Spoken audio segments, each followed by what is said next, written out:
Hello, my name is Yerin Kim. I am a pianist currently living in South Bend, Indiana. I was supposed to give this talk in person for South Bend Area Music Teachers Association this week, but with the current situation, everything is online for good reason. So if you're watching this, I hope you're all happy and healthy at home.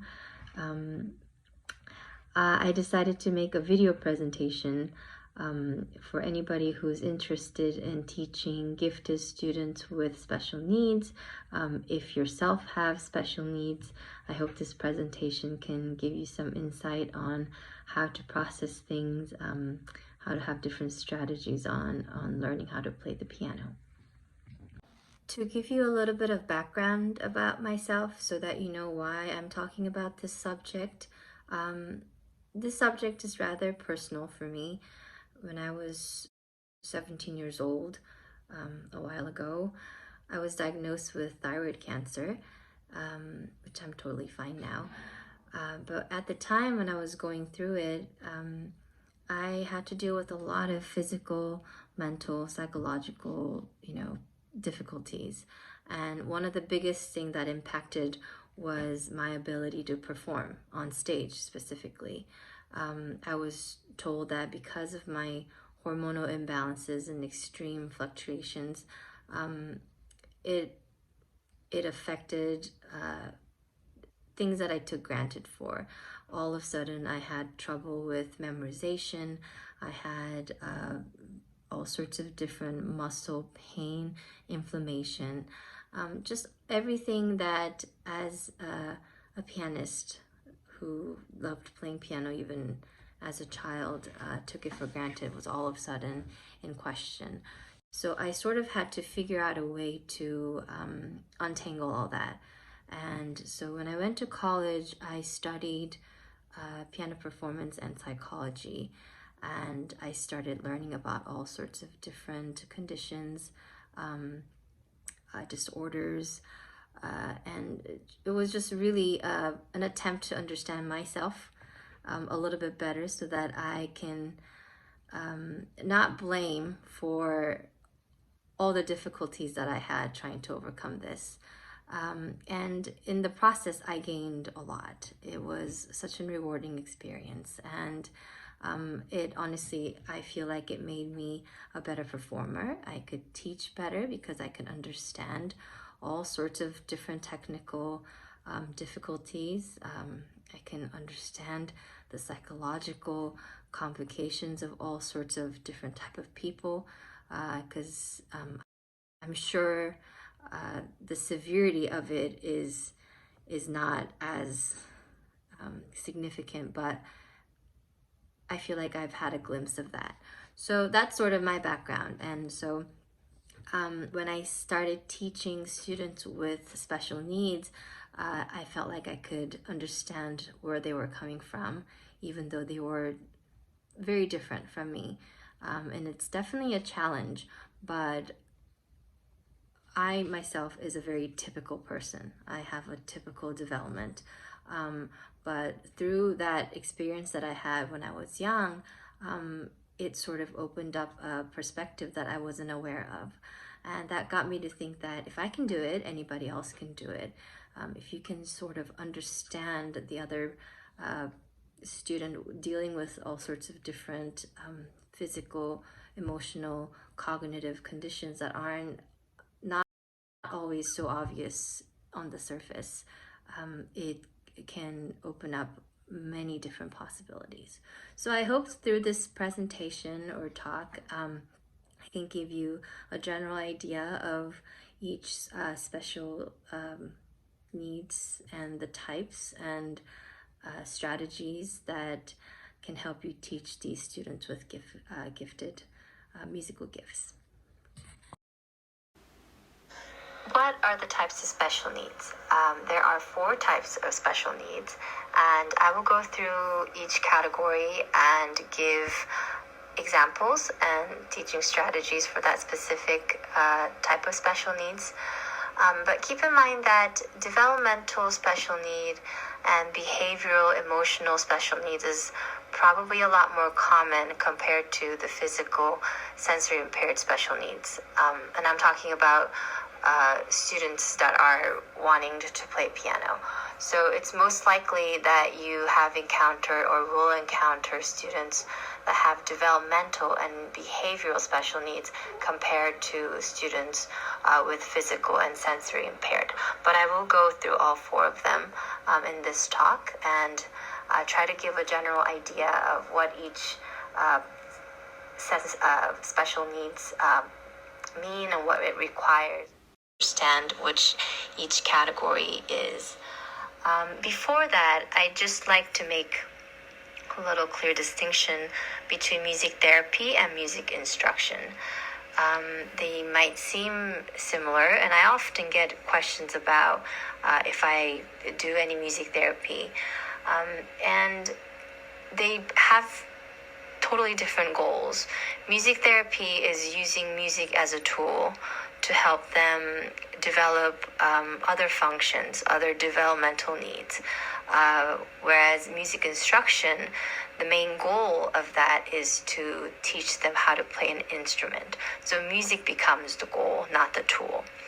So for all of these four categories of special needs, music therapy is actually very common and is proven to be very effective. So there are a lot of individuals that are actually very open to and have experience in music therapy. But surprisingly, there are not that many teachers who have experience or have enough information to teach these individuals with special needs. It takes a lot of work. It takes a lot of planning and thinking. You just have to, in my opinion, find out different goals and how to adapt to each individual cases and students. And the first step is to figuring out their tendencies are and understanding that what you observe is due to their special needs and not due to their lack of motivation or lack of caring. So I will go through each one of them and try to help understand what each individual might be experiencing who fall into these categories. Developmental special needs include autism spectrum disorder, dyslexia, auditory processing disorder, visual processing disorder. You will see a lot of students, individuals that fall into this category that actually are very gifted and have great appreciation and motivation to learn how to play the instrument. So I will go over a couple of examples. First, autism spectrum disorder. It's a developmental neurological disorder, meaning it's the brain function that affects cognition and behavior unfolds as the individual grows. So it changes over time. It's a collection of behaviors rather than a known biological entity. And this too, every individual is very different. The spectrum is incredibly wide. The Diagnostic and Statistical Manual of Mental Disorders, they used to have a subcategory of autism and Asperger's, but that recent years has been all combined. So if you had a student who were originally diagnosed as Asperger's, is no longer really diagnosed as that, but it just falls into a category of autism. As educators, you might encounter some challenging students with no specific diagnosis that to you seem like it's on the spectrum. And I've seen a lot of these cases, and I think one of the main reasons is that because something, a name or category like Asperger's had sort of a positive ring to it. You could still be high functioning. It also, your IQ was above average, you had a special gift, but some behavioral or social aspect of your development was lacking. So you might come across a student that seem like they have some kind of developmental special needs but aren't diagnosed with it. So in order to understand what's really going on, there are a couple of theories on autistic mind, and I would like to go through just a few of them that's most relevant to music teaching. So executive dysfunction theory explains that individuals with autistic mind have complications in planning and organizing, initiating behavior or activity, switching focus, self-regulation, and impulse control. All of these functions depend upon the frontal lobe of your brain, and particularly on prefrontal cortex. So the executive dysfunction theory explains that damage in this part of the brain is the reason why individuals have difficulties in this function. The next theory is weak central coherence theory. It explains how individuals with autism have problem in integrating information to make a coherent to a more global picture. If you see the presentation that I prepared for you, there's an example that you can see next to where I wrote weak central coherence theory. The easiest way to understand this theory is that when a normal, typical person sees what you see there, it's in a local level, you see letter E, capital E. In a global level, you also see the letter E. If you look at the next example, you see E on a local level, but you also can see in a global level that it is the letter H. So individuals with autism will have a very difficult time recognizing that that is on a global level H, because they will be able to read and recognize the small local E, but for them to step back and see that H is a challenge for them. So that sort of explains in a nutshell what weak central coherence theory is. Next theory is empathizing systemizing theory. It explains that cognitive component of empathy, enhanced systemizing. Those functions are challenging for the individuals with autism. This is more closely linked to their social behavior, how what's normal or typical people to do socially is not normal for them. Everything has to be sort of learned. Next is blindness theory. It explains delays in developing a theory of mind and social communication. All of these functions that I just explained are crucial to playing the piano. Planning and organizing, integrating information to see the big picture, to understand a phrase, understand a whole musical landscape, being able to switch focus from one hand to another, being able to read music, and also find the keys in front of you. It is a very complicated process. So what might seem like a natural process for a typically developing student to do won't be for individuals with autism. So teaching strategies. The specific language that you use to give instructions and to teach somebody on the autism spectrum, it is best to keep it literal because students with autism have difficulties in generalization and conceptualization.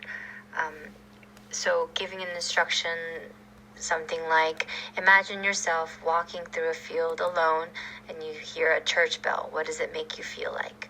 Something like that would not inspire them the way that you think you tried. Instead, if it was a certain type of sound or articulation that you wanted him or her to get, it's best to show them. It's best to let them hear the difference. So play in a way that obviously is wrong, and then play the student. Students in the spectrum are very good at repetition.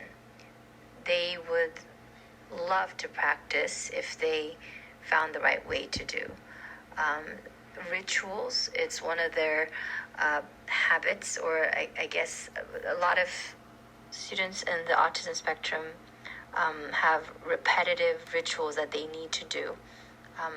It's usually, a mortar-related things. They would rock back and forth.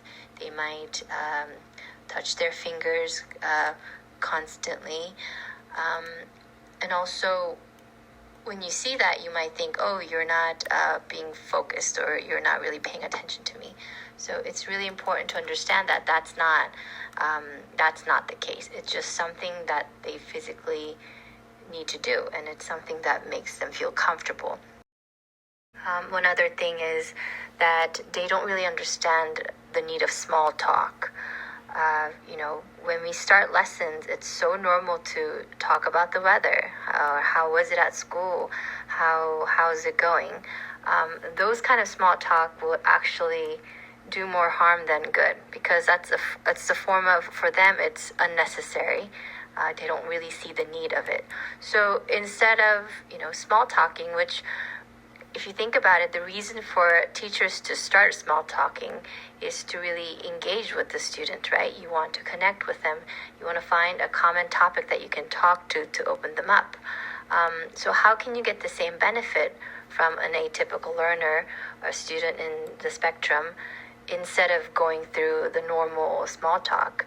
I would find their niche. Every student is different. Every student have different interest. And even though it might still be in that category of small talk, if you can tune into what that student really loves. For example, one of my students that I taught years ago was a great percussionist. So when he would come in, I found out very earlier in my time with him that when I asked him very simple things like, hey, how are you? He always had the same tone and way of answering to me, and it was clear that it was rehearsed and learned. And it was fine for him because it has gotten to a point that he could do it without too much stress. But I just really wanted him to feel comfortable coming into a lesson, because he was a very good musician. So instead of opening our lessons with a small talk like, how are you, how was school, I would start just tapping different rhythms on the piano, just naturally. Like he would be coming in, I know he's waiting out the door, and I'll just be tapping some loud enough that he can hear it. And he would come in, and I know that he's listening to me, and I would say, hey, can you play that rhythm for me that I just did? It just kind of popped up my head. And he would be like, oh, sure. And he would, start doing the rhythm. He had great rhythm recognition, so he would tap right back at me. And that already achieved the same kind of small talk that I would do to another student asking, how's the weather today? So you have to understand that you have to be a little bit creative. Find what their interest is, find what they can connect to, and use that. And that between student and teacher, connection is so important. It's not just instruction. You're not just giving them knowledge and technique. You do have to have that person connection. And it is a little bit challenging with atypical learners, but there is a way if you can tune into their interest. Cognitive aspect of teaching, problem solving, systematic processing, superior attention to details. These things can be their strength, because to them they have a system of life. They have a way of living, and it is what might seem to us extremely inflexible, extremely stubborn in a way. It works for them, and they stick to it. So if you can use that kind of systemizing as a tool, and then balance your instruction going between local and global view of music, going through that fine line of trying to inspire them with music music can do to you, and giving them specific instructions how to achieve that, so that they can understand the end goal, which is the end goal is always music. So if they can connect the process of how to get there and that emotion in the process and the outcome of the music that they're playing, if that can somehow fall into the whole process of playing the piano, instead of just expecting, let's do this phrase, you have to do the forte here, the dynamics here, it just becomes another instructions for them. But even though it's challenging for them to understand the global view of music, it is much more effective for you as a teacher to have the global view in mind, so that at the end, the student is always going towards that goal, but they might not know it, but at the end they will. So it requires a little bit of planning ahead on the teacher's part, because you have to be very clear with what you want to achieve. And you have to be also very clear of the micro steps that need to get there. Teaching technique also requires careful planning, because any instruction you give, the student on the spectrum will do it repetitively. Repetition in motor and physical functioning is very common for students in the spectrum. So when you're giving technical advice, for example, let's say you're teaching repeated octaves, instead of saying, oh, just relax your wrist, which for a typical student will try to find a way to relax their wrist and still get the repetition done. For students in the spectrum, you would have to, the most effective way would be, say, oh, notice where your thumb is. Notice how your thumb is angled very specifically when you're trying to play the octave. Now notice how it can bounce when you're doing an octave in repetition. And notice where your elbow is when you're trying to make that motion. Notice where your forearm does. That kind of specific technique instruction that they can use to every other thing would be the most healthy way, because whatever instruction you give them, they will try to do it for everything else. So you have to be a little bit careful and very specific on the instructions that you give when it comes to physical technical advice, because you don't want any muscle tension, and you don't want, obviously, you want to develop them technically well. Dyslexia is a brain-based type of learning disability that specifically impairs a person's ability to read. Many individuals with dyslexia are actually quite gifted and are high functioning. And because of that, there are a lot of music students, pianists, who surprisingly have dyslexia. And a lot of times you might not know it until you try to give, instructions that's written on paper, and the student have hard time understanding it. There are quite a significant connection between music and language. So using music is often therapeutic for them. Music therapy is often used for training individuals with dyslexia. Not just use music as a tool, like I said previously when I compared music therapy to music instructions, because it involves a lot more than just listening to music. Teacher, it will be much more successful if you can find a way to break down harmonies, the structures, and phrase, sort of the same way how we break down language that we do so naturally. For students with dyslexia, that is not natural. Sort of that almost contrast to students with autism, who are very local, information oriented. Students with dyslexia are very global.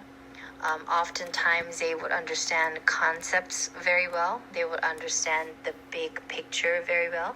But when you are trying to teach them the smaller structures, like breaking down the harmonies, understanding the harmonic structures, that's where the difficulty comes in. So when you're teaching these students, organizing your instructions, a little bit different than how you would organize students with autism. For students with dyslexia, instructions that can help them put meaning into the smaller structure is key. For example, when I was teaching a student a few years back,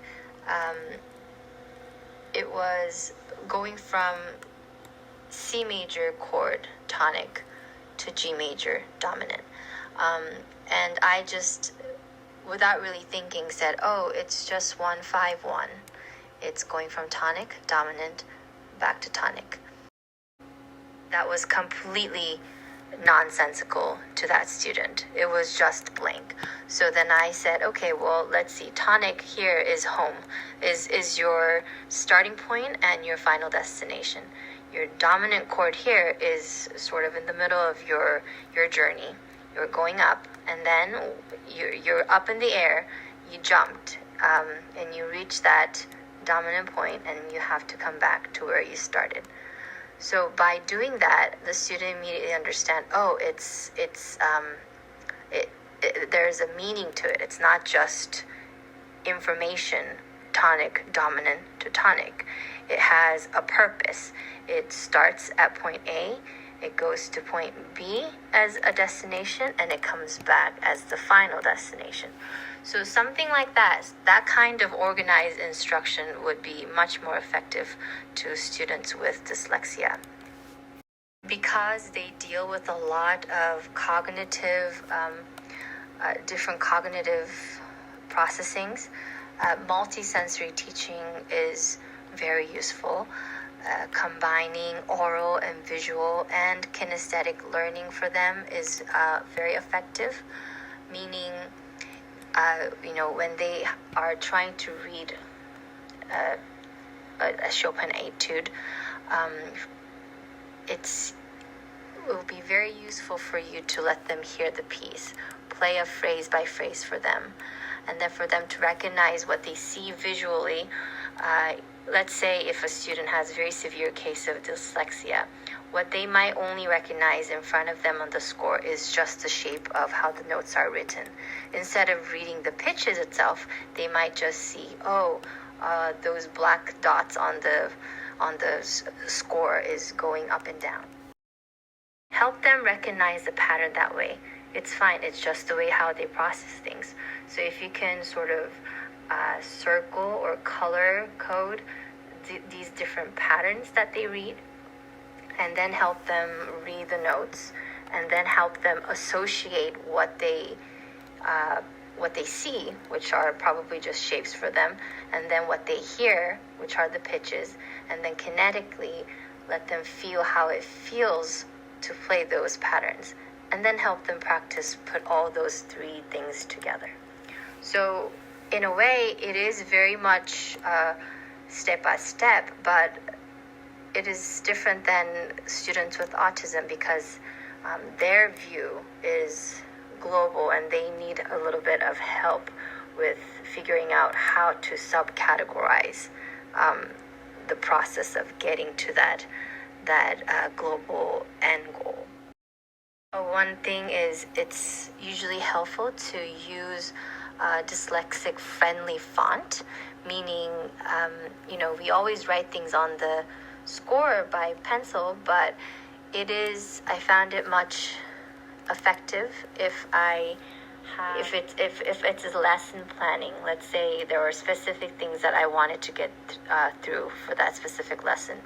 Type it out a little bit beforehand, have it in front of him, and keep that font consistent. Handwriting, difference in handwriting can be a little bit tricky. So if you can have, typed out instructions and keep it consistent, that can also help with the fluency of the understanding of what the student is reading and understanding. When it comes to memory, Challenges with short-term auditory memories are present, but oftentimes they can have very strong long-term memory. So in order to help with that issue, if you can help them put more meaning and emotion to each phrase, help them associate very specific color or just anything that they can relate to for each sentence or a big paragraph of music can help them really strengthen that short-term memory. Because what it comes to is that each pitches don't really make sense to them. It doesn't really mean much, but once you put it into context, once it has meaning and concept, the memory is much more strengthened by having that. And it's the case for a lot of typically developed people too. It's just that for students with dyslexia, it's a little bit more severe. One of the most common behavioral special needs is ADHD, and there are 3 types of ADHD. There's the inattention, which means that a person wanders off task. A student lacks persistence, has difficulty in focusing, and might seem disorganized. It's important to understand that these problems are not due to lack of comprehension. The next is hyperactivity and impulsivity. It means a person seems to move about constantly, can't really sit still. It's very fidgety, needs to tap, have repetitive motion. Sometimes in adults it may be extreme restlessness or wearing others out with constant activity. We see that a lot in younger students as well. Last is combined type, where a student shows both types of ADHD. Sometimes it's, they seem to wander off, but then all of a sudden they're extremely hyperactive. So these are sort of the categories or the types of ADHD, and there are a lot of students who actually naturally gravitate towards playing piano because, obviously music can act as a comforting tool, but there are a lot of planning and thinking on the teacher's part. When it comes to teaching strategies for students with ADHD, first of all, communication and setting up goals is very important. Letting them be in charge of their own goals, because they will, you'll be surprised, even in very young students, they know their limits and they know how far they can challenge themselves. They do have tendency to overlook or miss small details. A lot of times teachers might notice that they make careless mistakes in homework or practice and other activities in general. So if you can help them set up perhaps daily goals, or maybe definitely weekly goals for them to follow, it will be much easier for them to keep themselves in track. When it comes to memorization, use all senses: oral, visual, kinesthetic, all of these that are usually a stimulant for them. If you know how to use them the right way, it can actually increase the outcome of how they can memorize, how to play the piano, how to do complicated things. Especially if the student gets, what you seem like they're getting bored, is just because there's not enough stimulus for them to hold on to. And the other way, if a student seems too active, if you can guide that hyperactivity to things that matter, then you will have a much better outcome on teaching that person how to play the instrument. One of the biggest challenges with teaching students with ADHD is keeping their attention. during lesson time, attention at home when they practice. So strategize how to guide and control their attention span. Combine physical activities with focused work. For example, if you sense that the student is losing focus, let him get out of chair and make him run around the house, or jump up and down, or make him do something physical that's related to the music that he's playing. If it's a slow piece, let him dance the phrase. If it's a fast active piece, let him express what that feels like physically, and then have him back on the piano chair and say, okay, let's try that on the piano. So that way you can let out that physical distraction out, and then you can probably have much better success at having that concentration on the instrument. And similar to training memorization, these multisensory teaching can help in other areas too. Combining games that involve oral, visual, and physical aspects of learning will have much better outcome compared to just sitting down and having them repetitively practice something. That kind of repetition that seems natural for students with autism is very different, almost the opposite, in students with ADHD. Similar to individuals with autism, there are a lot of individuals with ADHD that naturally gravitate towards music. And one of the reason and explanation for that is that recently, I believe around 2011 or 2012, researchers from McGill University found out that the chemical in your brain, dopamine, which plays essential roles in thinking and attention, is a type of stimulant that the individuals with ADHD receive. It's part of their treatment. It's called stimulant, so they get dopamine for their treatment. Well, they found out that listening to music, playing music, naturally increases dopamine level in your brain. And it kind of gives this feel-good state in response to listening to and playing to music. So you'll see, and hopefully there are individuals with ADHD and these conditions that want to learn how to play the piano. So the natural motivation will be already there. You wouldn't have to try too hard to inspire them. Obviously, your role as a teacher would be to inspire them what the music can give and how they can inspire others by playing that music. But the main basic motivation most likely will be there.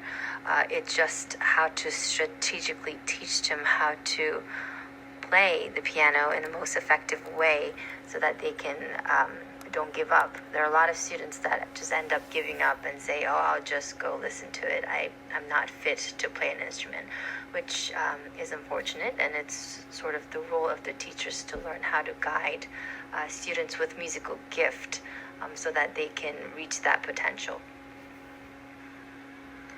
Students with physical special needs and sensory impaired special needs is compared to the other types of special needs is much less common. The main reason for that is physical disabilities is much more challenging in a way, because learning how to play an instrument, it is a very physical activity. So you will probably see much less students that are in this category, but it is not it's not impossible.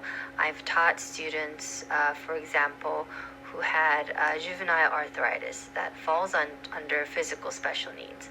So students with juvenile arthritis, you have to be very careful at setting up practice plans, not to overuse their fingers and their bodies. Otherwise, they will suffer greatly with the pain and inflammation. And it's also a little bit challenging because those physical development and condition varies vastly, and it's very unpredictable. And those individuals are most likely working on training that involves maintaining and developing function, such as strength, balance, posture, fatigue, and pain, which are all aspects that are crucial in playing the piano. So when done right, you can find a way for them to still learn how to play the piano, practice effectively and efficiently, which is the key. So a lot of times, teaching the most effective way to play and how to approach a technique would be very important for students with physical special needs. I would say for students with physical special needs, instructions that involve a lot of imagery is useful rather than specific instructions on how it should be physically. So in this case, kinesthetic instructions won't be as effective, but instructions that involve a lot of oral cues, a lot of conceptual ideas will be very helpful, because even if a student can't really play, let's say, a full fortissimo, if that person can reach mezzo forte and it's that student's maximum, then that's fine. That student can adjust the entire dynamic level according to that student's capacity. But you have to let them understand and learn by giving them oral ideas, concepts on what actual dynamic range that you're trying to achieve. When it comes to sensory impaired special needs, it's not as common as behavioral or developmental special needs, but it doesn't mean that it's impossible. Just keep in mind that if a sensory is impaired, it also can lead to strengthened another sensory. For example, if a student is visually impaired, their oral skills might be heightened because that's what they use more. Since they don't use their vision, other senses would be much stronger to take over what they're missing. So multisensory teaching is key. It's your job as a teacher to help students to recircuit their weak sensory by using their stronger sensory. So sometimes even for my typical developing students, I ask them to turn off the lights and practice. So that they're not relying on their visual cues, but they're really just listening to their sound, and also tuning into what they're doing physically to make certain sounds. And it's important to also diagnose their learning style. Is this student mainly oral, visual, or kinesthetic? Do they have specific strategies? Are they global learner? Are they local learner? Because you can have a visually impaired student who's almost entirely oral or almost entirely kinesthetic. It can be very different depending on the student. So for you to diagnose the learning style would be the first step to figuring out what kind of teaching style you can do in order to help the student to recircuit their senses. So that was an overview of the 4 different types of special needs and different strategies that you can try in teaching students with special needs who are musically gifted. Obviously, there are so many different types, and every individual is different.